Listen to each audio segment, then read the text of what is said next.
All right, what's up everybody? So for today's video, just like the title says, I'm going to be rehousing two tarantulas today. The first one I'll be rehousing is going to be my Brachypelma Albiceps.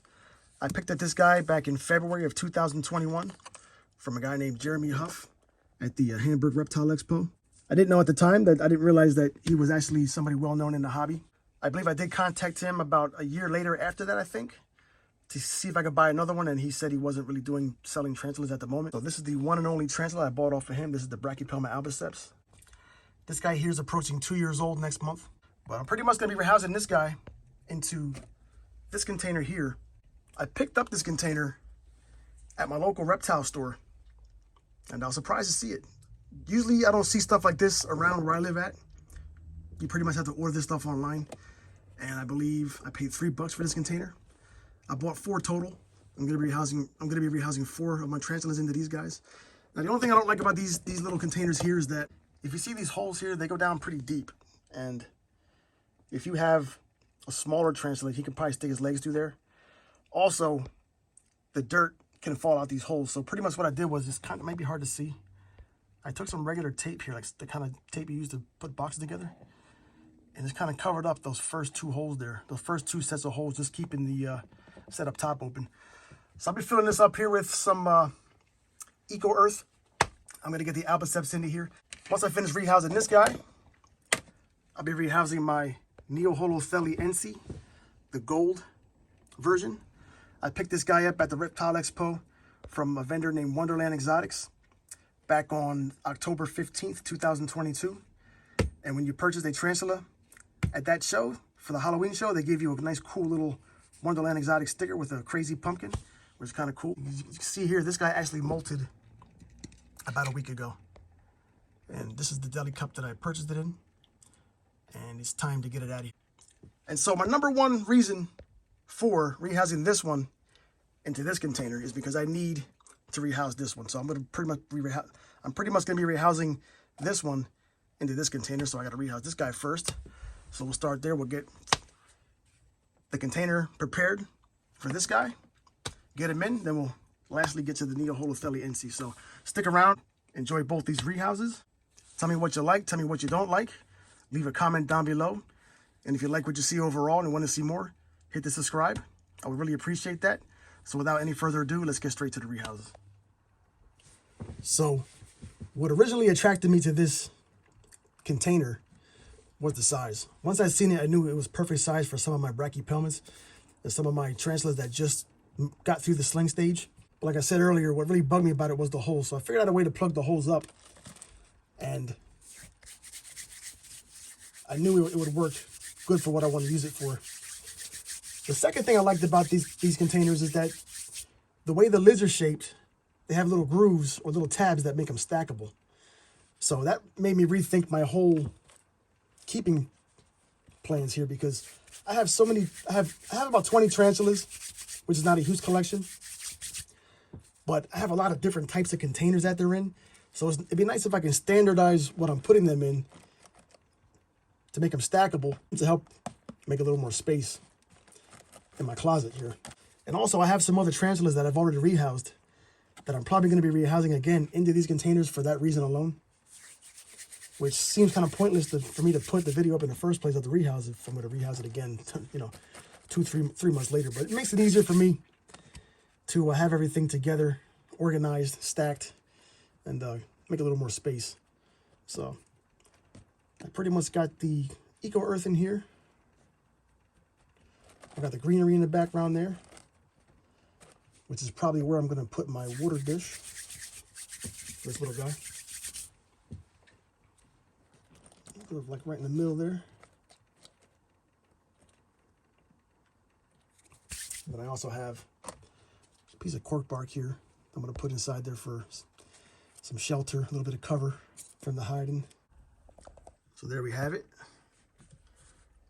Add some water here in the dish. Take a look at the hide here for a second. I guess what I could do is I can poke my finger down there and give it a little starting area. Hopefully it'll utilize this area and not try to hide under all these leaves here. I think that's pretty much, I think that's perfect right there. So let's get this guy in here. Now, I never really tried to interact with this tarantula much.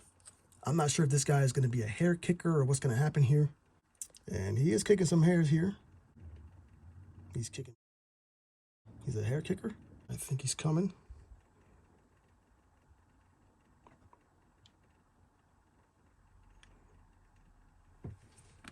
All right. So he is in. Nice successful rehouse there.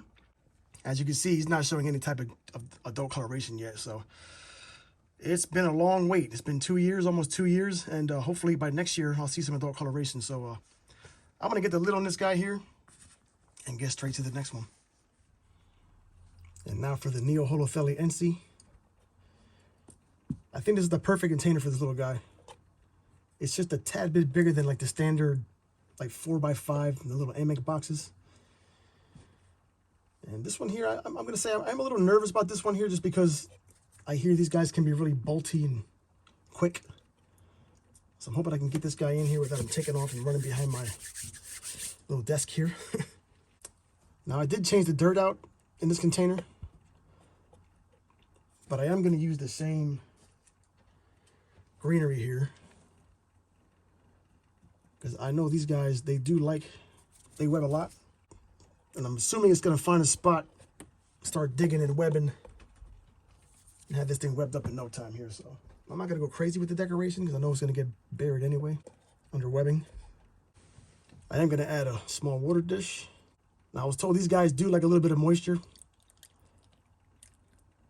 And I do keep the under layer pretty moist just by pouring it down the side, let it hit the bottom and kind of soak in, fill the bottom up. And eventually it soaks into the rest of it. Just don't want to put too much and make it swampy in there. I think I'm going to add just a little bit of sphagnum moss over here in the corners. All right, so we can take a look at it. And let's get this little guy in here. If I can get him up the side. As much as I want you guys to see this, I don't want to end up doing something that's going to ruin it here. So I'm doing the best I can as far as the video goes. All right, so he is kicking some hairs there. Maybe I should just turn this so that when he runs, he goes straight into the bush. How about that? That seems like a plan, right?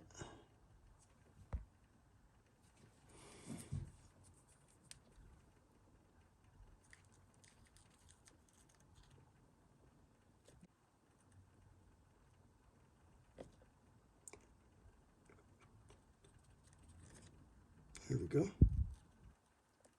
Up and out, nice and easy. There you go.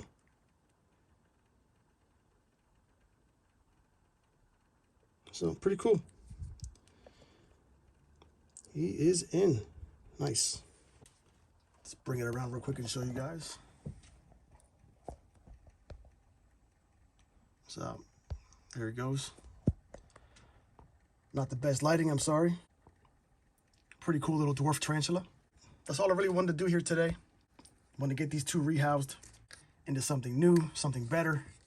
And I'll be back in a few weeks with an update of this guy. Because I know most of you guys, if you like the Neoholothele ENCEI, you will want to see the progress it makes, webbing the whole place up. But as for the video, I don't want to keep you guys too long. I know you're busy on your weekend here. So I'm going to get the lid on this guy and wrap up this video for today. I hope you guys enjoyed it. Once again, if you like what you saw here today, don't hesitate to hit that like button. Don't hesitate to subscribe to see more videos. And be on the lookout. I put my videos up usually on the weekends when you guys, I think, have most of your free time. And I hope you enjoyed.